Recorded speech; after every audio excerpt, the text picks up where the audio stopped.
What's up, guys? We're back again. Got a new video for you introducing the Svx. It's a Subaru Svx boxer engine. Sorry about all the wind noise ahead of time, but so this is going to be the new project car. We got the window within a window. I have the wing for it. Basically all I'm doing is introducing the car to the channel. So I just picked this thing up. It's not very often you see these things actually on the road. A lot of these cars actually have trans failure, but this one, I mean, this is a 92, so we got, there's some paint issues going on. You got the exhaust just hanging there. You got a slight fuel leak, and on the inside we got the front diff is actually shot in the car, but the inside is actually pretty clean. I've been going through trying to clean it up, clean up the Alcantara suede, and the previous owner actually had like a phone mount on the side here. I took that down. I gotta go through, unwire everything for all that. In the back he had the antenna on the window, so I had to go through and take that off. I still have to run the wiring out. It's wrapped up underneath the back seat. As you can see, it's laying down there. So I'll have to go through and snake it through. I'm guessing it's snake through either to the center and then up through into the dash or something, because it's linked into the phone. Yeah, back in the 90s, you got the good old-fashioned car phone, guys. So definitely not going to keep that in there, but it's cool to see. For anybody that doesn't really know about the Subaru Svx, it was made as Subaru's attempt to get into the luxury touring market. And it was bad. It was a fail. They lost a lot of money on it, and made them end up sticking to like more normal cars instead of a car with a window and a window, which the bottom one's rolled down, if you don't know. Common issues with the car is trans failure. You got trans failure. Got this over time. Good old droopy sun visors. And then there's a couple other things. The parts for them, they don't really make too many of the parts anymore. A lot of the common stuff they still make, like alternators, so on and so forth. But nothing really like intense. Like I think it was the tie rod ends is something you can't get anymore. And there's a couple other parts. I haven't dug too far into it. There's a small group on Facebook. They actually have like a lot of the parts for them. They actually make some parts like silicone radiator hoses and stuff along those lines, or coilovers, Gecko Street coilovers apparently. So I'll probably end up getting a set of those, but gotta get the trans situated first, which that's gonna end up going out. Well, the front diff is out of the car right now. It's not out, but it's shot. So the trans is okay. It was rebuilt 20k miles ago, but in order to get to the front diff, you got to drop the trans. So yeah, I'm gonna end up sending it to a trans shop, getting them to rebuild it. They gave me a good quote on actually rebuilding the trans too, which I might actually end up doing for the deal.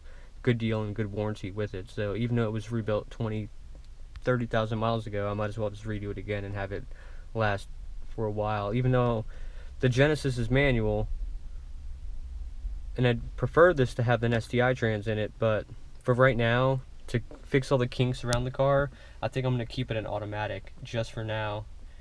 Plus, with the warranty, that's kind of reassuring, because I know it's going to end up eating another transmission. But I got the car from the original owner. We got 99,000 miles on the car, 100,000 basically. Everything still works. The auto seatbelts still work. Sunroof still works. All the lights, which I actually have LED replacements for everything, which is going to be another video I make. I have, like I said, I have the spoiler for the car, which I have to send out to get painted. The car runs.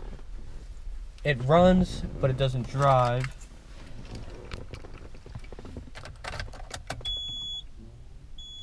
So we got it going now.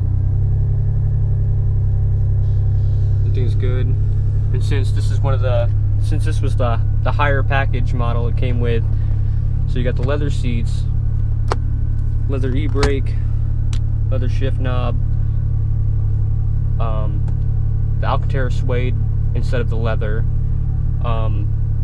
The older models, like this one, the 92's first year, they actually came with like more of like a gray interior, like a dark gray, versus a 97 or 96, which had like the tan leather interior, which I almost got a 97, but I just can't deal with tan leather. I just don't like it. And everything else, I mean, everything else functions good. I mean, you got the radio hidden behind this little plate. You know, everything works. The passenger side speakers are shot. Climate control works. It displays it in there. You hit the outside temp.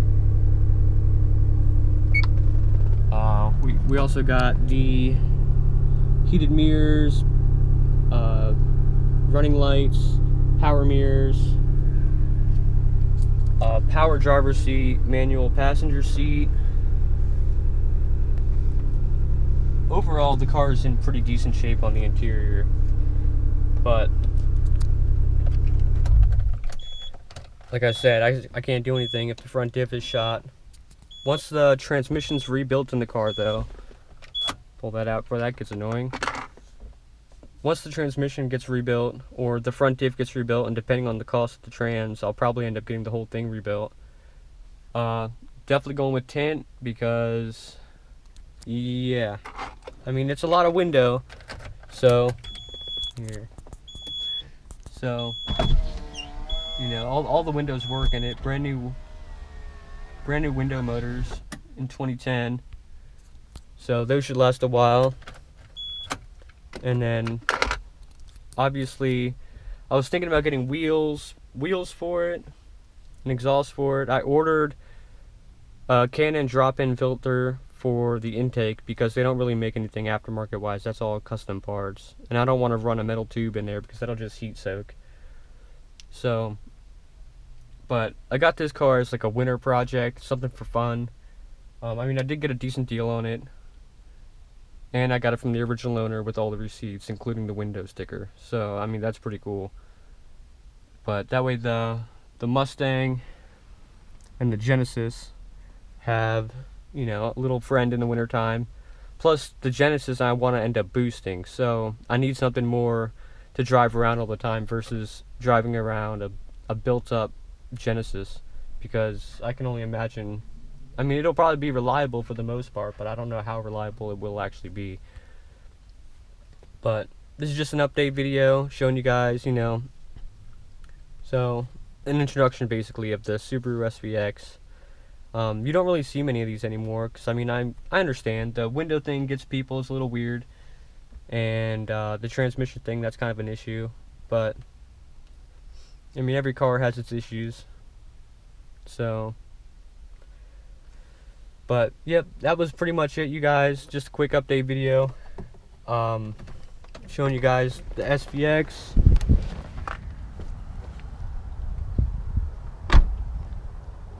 But all in all, it's not bad. Gonna have to get some wheels for it for sure, because the stock wheels aren't cutting it for me. Stock 16s. You got the Genesis. So, but